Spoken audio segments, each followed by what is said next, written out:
Hello student, আজকে আমরা Markovnikov নীতির সম্পর্কে আলোচনা করব এবং মার্কনিকভ নীতির ব্যতিক্রম কিভাবে ঘটবে বা কী সম্পর্কে ঘটবে, কোন কন্ডিশনে ঘটবে সেই সম্পর্কেও আমরা আলোচনা করব। তার সাথে সাথে আমরা আলোচনা করব পারক্সাইড এফেক্টটা কী সেই সম্পর্কেও। ঠিক আছে, তো মার্কনিকভ নীতি যাওয়ার আগে আমরা বলে দিই যে কোনো অ্যালকিন বা অ্যালকাইনে যখন আমরা অ্যাসিড অ্যাড করব বা সংযুক্তি ঘটাবো, সেই ক্ষেত্রে কিন্তু আমরা দুটো প্রোডাক্ট পাওয়ার প্রবণতা থাকে। সেটা কীরকম হবে দেখো, যদি আমরা ইথিলিন নিই, ইথিলিন, তো এটা কিন্তু একটা অসম্পৃক্ত যৌগ এবং এটা হচ্ছে প্রতিসম যৌগ। কীরকম যৌগ? প্রতিসম যৌগ। ক্লিয়ার? তো এতে যদি আমরা HBr অর্থাৎ যদি আমরা অ্যাডিশন ঘটাই, সেই ক্ষেত্রে আমরা দুটো প্রোডাক্ট পাই না, কেবলমাত্র এক ধরনের প্রোডাক্ট পেতে পারি। ঠিক আছে, কেন আমি এক ধরনের বললাম? কারণ এইখানে যে আমাদের HBr নিয়েছি, সেই HBr কিন্তু এদের যে বন্ড, সেই বন্ডটা কিন্তু পোলার বন্ড, ফলে এদের যে ইলেকট্রোনেগেটিভিটি যার বেশি তার নেগেটিভ চার্জটা ক্যারি করে, আর পজিটিভ চার্জটা হচ্ছে পার্শ্ববর্তী যে হাইড্রোজেন সে ক্যারি করবে, ফলে এটা একটা পোলার বন্ড থাকে। তো এইখানে এই পোলার বন্ডে যখন আমরা ব্রোমিনটাকে এই 1 নাম্বার আর 2 নাম্বার ধরে নিচ্ছি, যখন ব্রোমিনটা 1 নাম্বারে, হাইড্রোজেনটা 2 নাম্বারে সংযুক্ত হবে, তখন একটা প্রোডাক্ট আমরা পাবো। ঠিক আছে, এটা তখন হয়ে যাচ্ছে 1 আর এটা 2। আবার যদি আমরা দেখি যে ব্রোমিনটাকে আমরা 2 কার্বনে অ্যাডিশন করব, তাহলে সেই ক্ষেত্রে হয়ে যাবে, ঠিক আছে, তাহলে এটার ক্ষেত্রেও আমরা ব্রোমো ইথেন পেলাম।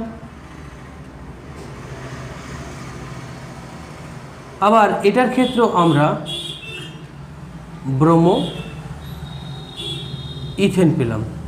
তাহলে এই দুটো কিন্তু একই যৌগ, তাই আমরা বলছিলাম যে প্রতিসম যদি অ্যালকিন নেই, সেই ক্ষেত্রে কিন্তু আমরা কেবলমাত্র একটি প্রোডাক্ট পাই। ঠিক আছে, একটি প্রোডাক্ট পাই। ক্লিয়ার হলো? ঠিক আছে, এটা প্রতিসম হওয়ার জন্য কিন্তু একটি প্রোডাক্ট পাচ্ছি। এবারে তোমাদের কাছে আমি একটা প্রশ্ন রাখছি, যদি আমরা অপ্রতিসম নিয়ে নিই, এটা তো অপ্রতিসম, ঠিক আছে,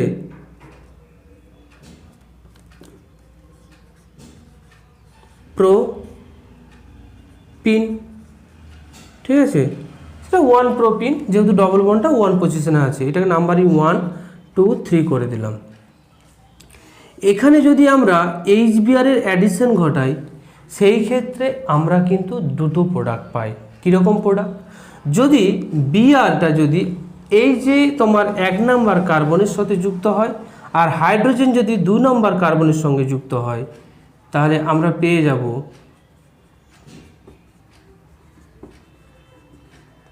এই প্রোডাক্টটা পেয়ে যাব। ঠিক আছে, ব্রোমো প্রোপেন পেয়ে গেছি। যেহেতু এখানে ব্রোমিনটা 1 নম্বরে আছে, তাই আমরা এটা 1 ব্রোমো প্রোপেন লিখতে পারি, ব্রোমো প্রোপেন। একই রকমভাবে যখন আমরা বিআরটাকে 2 পজিশনে যোগ করব, হাইড্রোজেনটাকে 1 পজিশনে যোগ করব, তখন আমরা পেয়ে যাব 2 ব্রোমো প্রোপেন।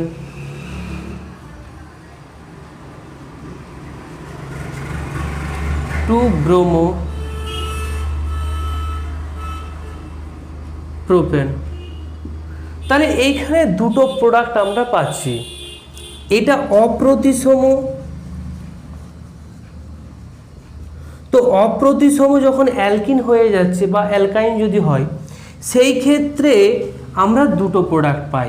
এই দুটো প্রোডাক্টের মধ্যে আবার এই যে 2 ব্রোমো প্রোপেন, এটা কিন্তু 80% হয়, আর 1 ব্রোমোপ্রোপেন 280% তৈরি হয়। তাহলে এদের পার্সেন্টেজ মেজর মাইনর হয়ে যাচ্ছে এবং দুটো প্রোডাক্ট আসছে, কিন্তু প্রতিসমর ক্ষেত্রে একটা প্রোডাক্ট আসছিল, অপ্রতিসমর ক্ষেত্রে হচ্ছে দুটো প্রোডাক্ট।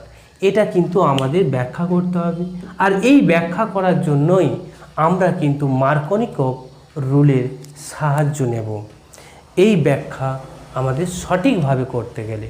তাহলে আমরা দেখে নিই মার্কনিকভ রুলের স্টেটমেন্টটা কী ছিল। নীতিটা আমাদের এখানে কি বলতে চেয়েছে দেখো, অপ্রতিসম অ্যালকিনের সঙ্গে যদি আমরা অপ্রতিসম যোজকের যুত বিক্রিয়ায় যোজকের ঋণাত্মক অংশ দ্বিবন্ধন দ্বারা সি বা কার্বন পরমাণুর দুটোর মধ্যে যেটিতে কার্বনের সংখ্যা, কার্বন পরমাণুতে হাইড্রোজেনের সংখ্যা কম, সেইখানে কিন্তু ঋণাত্মক অংশটা লাগবে।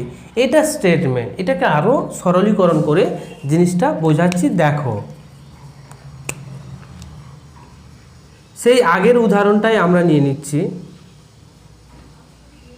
ঠিক আছে।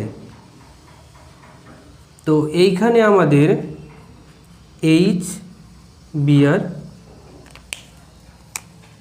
এটা ডেল পজিটিভ আর এটা ডেল নেগেটিভ, তাহলে এটা যোজক যেটা যুক্ত হবে, তাই তো। এদের মধ্যে একটা পোলারিটি থাকার জন্য নেগেটিভ পার্ট আর পজিটিভ পার্ট হচ্ছে, এটা কি, এটা হচ্ছে নেগেটিভ অংশ, নেগেটিভ পার্ট, এটা হয়ে যাবে পজিটিভ পার্ট, ঠিক আছে।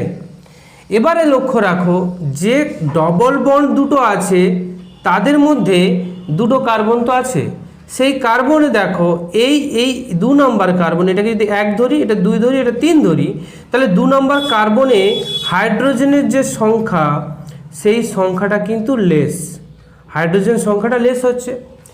1 নম্বর কার্বনে হাইড্রোজেনের সংখ্যাটা কিন্তু মোর, অর্থাৎ বেশি। তাহলে বেশি সংখ্যক হাইড্রোজেন যেখানে আছে, যে কার্বনে 1 নম্বর কার্বনে, সেখানে তো নেগেটিভ পার্টটা লাগবে না, তাহলে কোথায় লাগবে? কম সংখ্যক হাইড্রোজেন পরমাণু যে কার্বনের সঙ্গে যুক্ত আছে, তাহলে আমাদের এই 2 নম্বর পোর্শনে বা 2 নম্বর কার্বনে কিন্তু এই নেগেটিভ পার্টটা লাগবে, অর্থাৎ এই নেগেটিভ পার্টটা কোথায় লাগবে? 2 নম্বর কার্বনে, ঠিক আছে। আর এই পজিটিভ পার্টটা কোথায় লাগবে? এই পজিটিভ পার্টটা লাগবে আমাদের এই 1 নম্বর কার্বনে। ফলে আমাদের যে প্রোডাক্টটা আসবে সেই প্রোডাক্টটা আমরা বলবো, সেই প্রোডাক্টটাকে মার্কনিকভ প্রোডাক্ট। কি প্রোডাক্ট? Markovnikov product.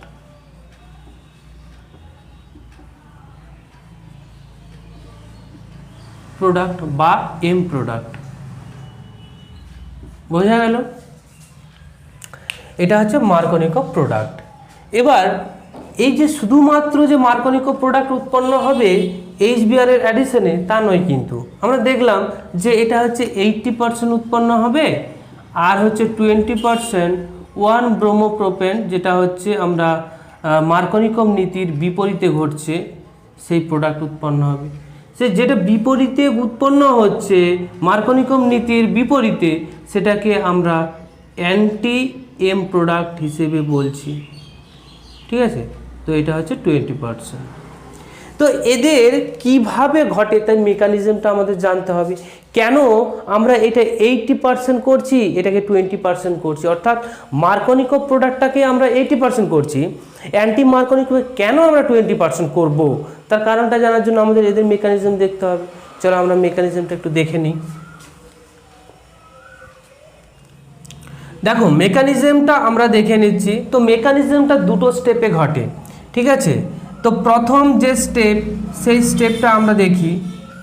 প্রথম স্টেপে কি হয়, এই যে ডবল বন্ড আছে, ঠিক আছে, কার্বন কার্বন ডবল বন্ড, প্রথমে যে HBr থেকে যে H+ উৎপন্ন হবে, সেই H+ এর অ্যাডিশন ঘটবে, ঠিক আছে। এই H+ এর অ্যাডিশনটা দুটো কার্বনেই ঘটতে পারে, 1 2 3, 1এও ঘটতে পারে, 2এও ঘটতে পারে। আমরা দুটো ক্ষেত্রেই দেখছি কি করা যায়। CH3 CH2 CH2, যখন 2 নম্বর কার্বনে অ্যাটাকটা করলো বা সংযুক্ত ঘটলো, যোগ হলো, তখন কিন্তু আমরা একটা কার্বোক্যাটায়ন পাচ্ছি। আবার যখন আমরা 1 নম্বরে যুক্ত করব এই হাইড্রোজেনটাকে, তখন আমরা 2 নম্বরে কার্বোক্যাটায়নটা পেয়ে যাচ্ছি। ঠিক আছে, এই দুটো যে কার্বোক্যাটায়ন ফরমেশন হলো, এই কার্বোক্যাটায়নটা হচ্ছে কি 1 ডিগ্রি আর এই কার্বোক্যাটায়নটা 2 ডিগ্রি। এবারে কার্বোক্যাটায়নের স্টেবিলিটি অনুযায়ী আমরা যেটা জেনে এসেছি যে 2 ডিগ্রি কার্বোক্যাটায়নের স্টেবিলিটি বেশি 1 ডিগ্রি কার্বোক্যাটায়নের থেকে। তাহলে 1 ডিগ্রি কার্বোক্যাটায়নটা লেস স্টেবল হয়ে যাবে আর 2 ডিগ্রি কার্বোক্যাটায়নটি মোর স্টেবল হয়ে যাবে। ঠিক আছে, তো স্টেপ 2তে কি হয়, ব্রোমিনের অ্যাডিশন ঘটবে বিআর মাইনাস হিসেবে। যেটা স্টেবল কার্বোক্যাটায়ন সেটা বেশি পরিমাণ তোমার হচ্ছে ব্রোমিন যোগ হবে। ঠিক আছে, স্টেবিলিটি যে কার্বোক্যাটায়নের বেশি, সেইখান থেকে ব্রোমিন অ্যাডিশন হয়ে বেশি পরিমাণ যৌগ উৎপন্ন করে, অর্থাৎ এদের পার্সেন্টেজটাও অনেকটা বেশি হয়ে যাবে। ঠিক আছে, তাহলে এটা মেজর প্রোডাক্ট হয়ে যাচ্ছে এই জন্যই। আবার যদি আমরা ওই প্রান্ত দেশে 1 নম্বরে কার্বোক্যাটায়ন যেটা উৎপন্ন হলো তাতে যদি ব্রোমিন অ্যাডিশন ঘটে, সেই ক্ষেত্রে আমাদের যে প্রোডাক্টটা হচ্ছে মাইনর প্রোডাক্ট হয়ে যাবে, কারণ এদের যে ইন্টারমিডিয়েটের যে স্টেবিলিটি, সেই স্টেবিলিটিটা অনেকটাই কম, তাই এটা মাইনর। আশা করি এইখানে মেকানিজমটা তোমরা বুঝতে পারলে, বোঝা গেল? ঠিক আছে, এরপর আমরা দেখো সবসময় যে মার্কনিকো প্রোডাক্ট পাবো তা নয়। এখানে আমাদের অ্যালকিল গ্রুপ আছে, কিন্তু এই গ্রুপে চেঞ্জ হওয়ার সাথে সাথে এখানে অন্য কোনো যদি আমরা গ্রুপ লাগিয়ে দিই, ধরে নিলাম ইলেকট্রন উইথড্রয়িং গ্রুপ যদি এটা হয়ে যায়। কীরকম ইলেকট্রন উইথড্রয়িং গ্রুপ বলতে, যে সমস্ত গ্রুপগুলো ইলেকট্রনের ডেনসিটি এই কার্বন থেকে টানতে থাকবে, নিজের দিকে টানবে, তাহলে ইলেকট্রন উইথড্রয়িং গ্রুপ। যেমন F3C, এটাকে যদি আমরা ওই কার্বনের সাথে যুক্ত করে দিই, ঠিক আছে, কার্বনের সাথে যদি যুক্ত করে দিই, তাহলে কি হবে, কি হবে, ইলেকট্রন ডেনসিটিটাকে টানবে নিজের দিকে। ফলে এইখানে যে কার্বন, সেই কার্বনের যে পজিটিভ চার্জটা উৎপন্ন হয়েছিল, এইখানে যে পজিটিভ চার্জটা উৎপন্ন হচ্ছে, এটার স্টেবিলিটিটা কমে যায়। আমি ভালো করে একটু লিখে করছি, নাহলে তোমরা বুঝতে পারবে না, আশা করি একটু ভালো করে করতে হবে। ঠিক আছে,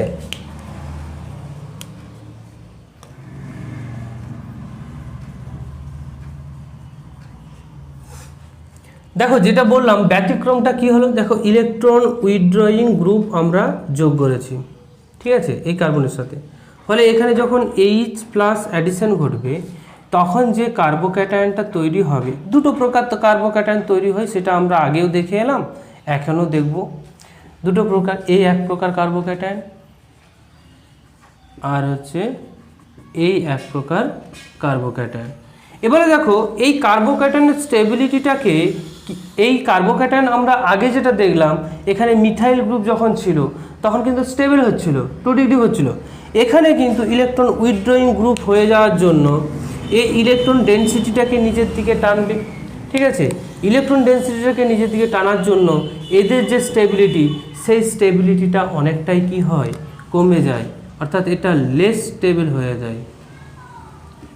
অপরদিকে যে কার্বোক্যাটায়নটা তৈরি হয়েছে, সেখানে দেখো মধ্যবর্তী একটা ব্রিজ CH2 আছে, ফলে অনেক দূরবর্তী স্থানে কার্বোক্যাটায়ন অবস্থান করে, ফলে এটা হচ্ছে তুলনামূলক এর থেকে বেশি স্টেবল। তাই এই ক্ষেত্রে কিন্তু আমরা প্রোডাক্ট হিসেবে মেজর প্রোডাক্ট যেটা পাবো তা হচ্ছে এটা, অর্থাৎ প্রান্তভাগে ব্রোমিনের অ্যাডিশন, এটা আমরা মেজর প্রোডাক্ট হিসেবে পেয়ে যাই।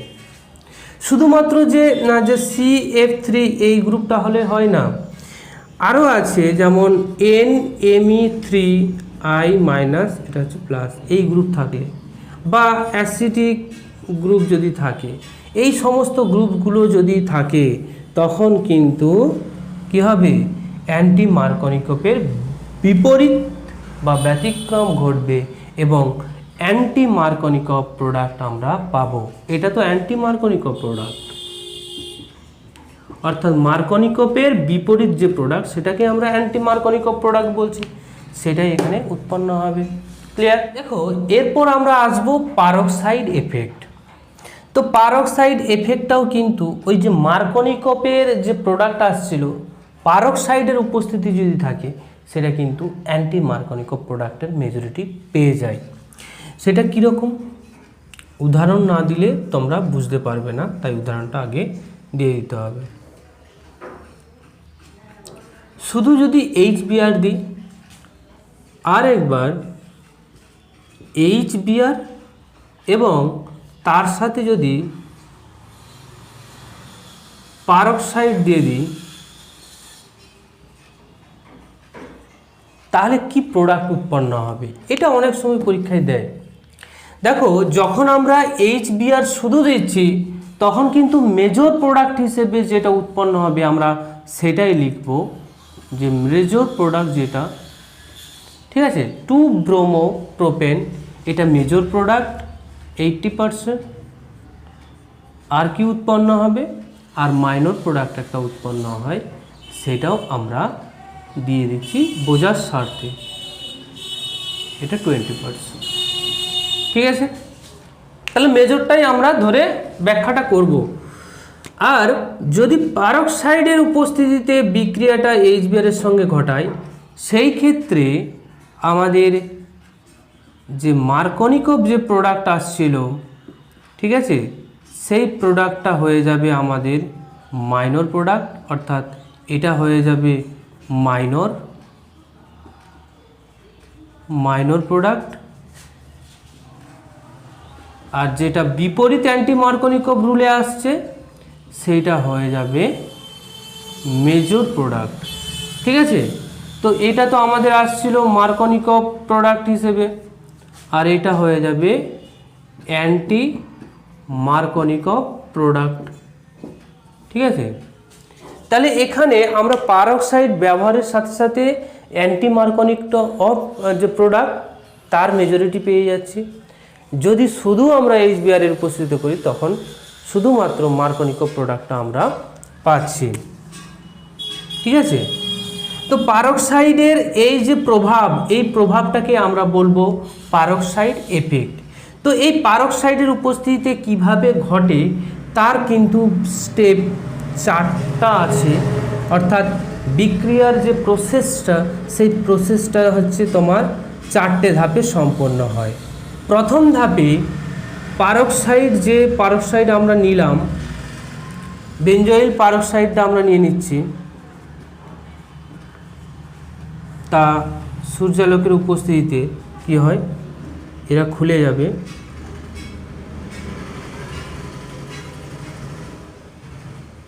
ঠিক আছে, এখানে রেডিকেল ফর্মেশন করে,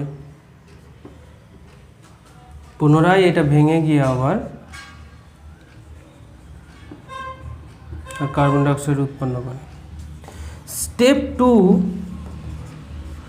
2 নম্বর স্টেপে দেখো, এই যে রেডিকেলটা উৎপন্ন হলো, এই রেডিকেল আবার HBr এর সাথে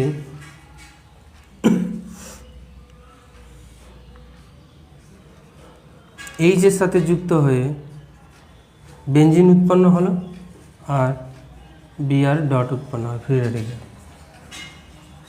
স্টেপ 3তে দেখো, স্টেপ 3তে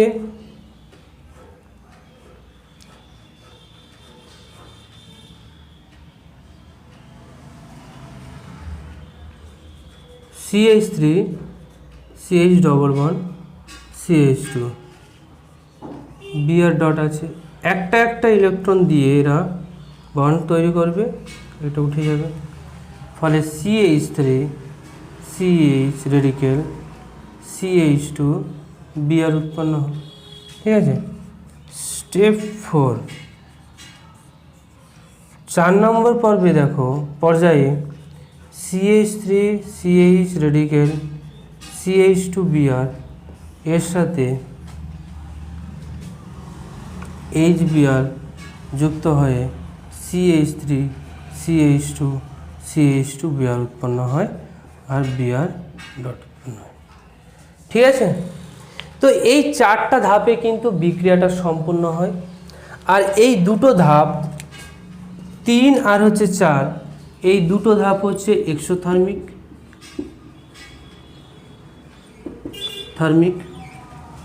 তাপের উদ্ভব ঘটে। ঠিক আছে, তো এক্সোথার্মিক হয় বলেই কিন্তু HBr পারক্সাইডের এফেক্ট দেখাবে।